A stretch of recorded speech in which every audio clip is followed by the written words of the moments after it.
सतनाम साहेब बंदगी। संसार में जितनी भी पूजा ज्ञान प्रचलित है ये ज़्यादातर काल पूजा है और काल माया के प्रभाव से इसी में संत मत यानी सतपुरुष का भेद है। सत्यलोक या अमरलोक का भेद। असली हंस ज्ञान आत्मा का वास्तविक ज्ञान धुल मिल गया। इसी स्थिति को साफ करने के लिए मैं अनुराग सागर से वाणी यानी कबीर धर्मदास संवाद को प्रकाश कर रहा हूँ। मैं अपनी सभी पाठकों में से कहना चाहता हूँ, आपने बहुत पुस्तक पढ़ी होंगी,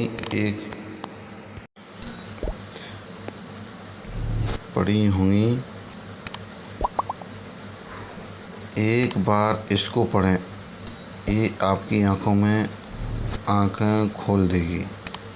फिर भी यदि आप एक बार में आसानी से इस मायाजाल और भेद को जानना चाहते हैं तो सरल हिंदी में लिखी 150 रुपये मूल्य की ये पुस्तक, यदि आप इसकी गहराई समझ गए हो तो जीवन का लक्ष्य और दुनिया में फैला हुआ धार्मिक मकड़ जाल आपको आसानी से समझ में आ जाएगा।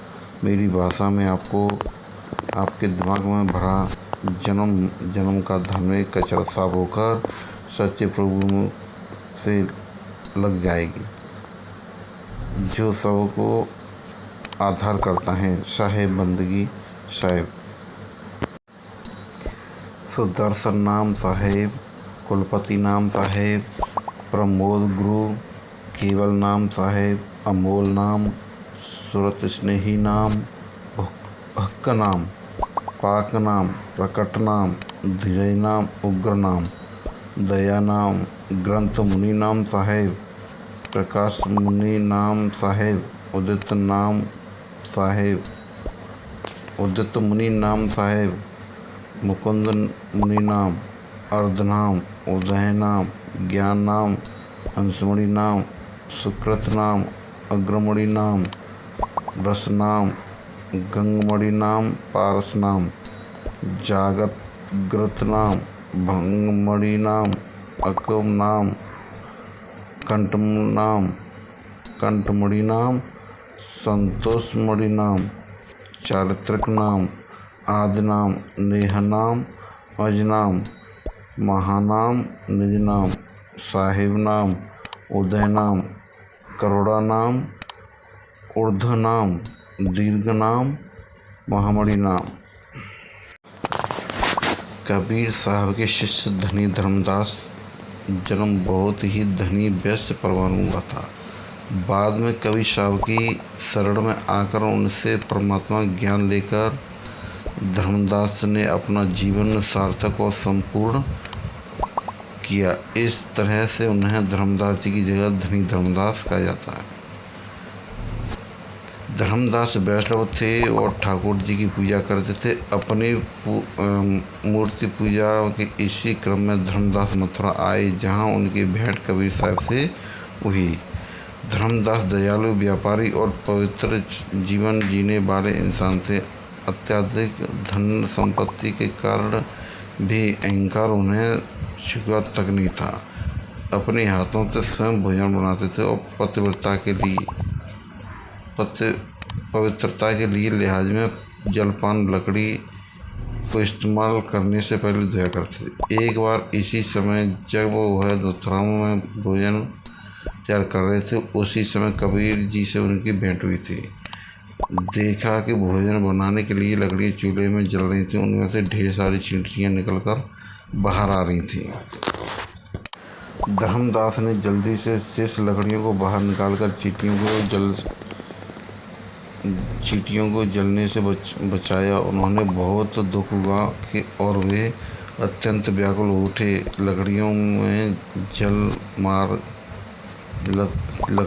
जल मर गई चींटियों के प्रति उनके मन में बहुत पश्चाताप हुआ। वे सोचने लगे, आज मुझसे महापाप हो गया। अपने इसी दुख की वजह से उन्होंने भोजन नहीं पाया उन्होंने सोचा कि भोजन बनाने के में इतनी चींटियाँ जलकर मर गईं, उससे देखो कैसे खाया जा सकता है। उनके हिसाब से वह दूषित भोजन खाने योग्य नहीं था, अतः उन्होंने वह भोजन किसी दीनहीन साधु महात्मा को कराने का विचार किया। वो भोजन लेकर बाहर आए तो उन्होंने देखा कि कबीर एक घने शीतल वृक्ष की छाया में बैठे हुए थे। धर्मदास ने उनसे भोजन के लिए निवेदन किया। कबीर साहब ने कहा, सेठ धर्मदास, जिस भोजन को बनाते समय हजारों चींटियाँ जलकर मर गई हों, उस भोजन को मुझे कराकर ये पाप तुम मेरे ऊपर क्यों लादना चाहते हो? तुम तो रोज़ ही ठाकुर जी की पूजा करते हो, फिर उन्हीं भगवान से क्यों नहीं पूछ लिया जाए कि इन लकड़ियों के अंदर क्या है? धर्मदास को बेहद आश्चर्य हुआ कि इस साधु को ये सब बात कैसे पता चली। उस समय तो धर्मदास के आश्चर्य का ठिकाना न रहा जब कबीर ने वे चींटियाँ भोजन से जिंदा निकलते हुए देखी। इस रहस्य को वो समझ न सके और उन्होंने दुखी होकर, बाबा, आज मैं भगवान से इस बारे में पूछ सकता तो मुझे इतना बड़ा पाप क्यों लगता। धर्मदास को पाप के महासुख में डूबकर कबीर ने आत्मज्ञान के गूढ़ रहस्य बताए। जब धर्मदास ने उनका परिचय पूछा तो कबीर ने अपना नाम सतगुरु कबीर साहब और निवासी सतलोक बताया। इसके कुछ देर बाद कबीर अंतर्ध्यान हो गए। धर्मदास को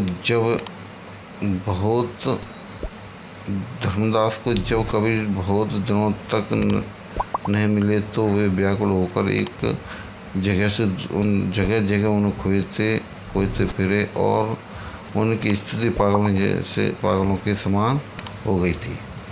तब उनकी पत्नी ने सुझाव दिया कि तुम ये क्या कर रहे हो? उन्हें खोजना बहुत आसान है, जैसे कि चींटा गुड़ को खोजते हुए खुद ही आ जाते हैं। धर्मदास ने कहा, क्या मतलब है? पत्नी ने कहा, खूब भंडारे कराओ, दान दो, हजारों साधु आएंगे। जब वह साधु तुम्हें दिखे तो उन्हें पहचान लेना। उन्होंने अपनी सारी संपत्ति खर्च कर दी। वह साधु कभी नहीं मिले। फिर बहुत समय भटकने के बाद उन्हें कबीर काशी में मिले, परंतु उस समय वे वैष्णव भक्त में नहीं थे। वे धर्मदास ने उन्हें पहचान लिया और उनके चरणों में गिर पड़े। धर्मदास बोले, हे सदगुरु महाराज, मुझ पर आप कृपा करें, मुझे अपनी शरण में लें। हे गुरुदेव, मुझ पर प्रसन्न हो। धर्मदास से बोले, हे सदगुरु महाराज, आप मुझ पर कृपा करें और मुझे अपनी शरण में लें। हे गुरुदेव, सदगुरु, मुझ पर प्रसन्न हो। मैं उसी समय से आपको खोज रहा हूँ। आज आपके दर्शन हुए। कबीर बोले, धर्मदास, तुम मुझे कहाँ खोज रहे थे? तुम तो चींटा को खोज रहे थे, सो वे तुम्हारे भंडारे में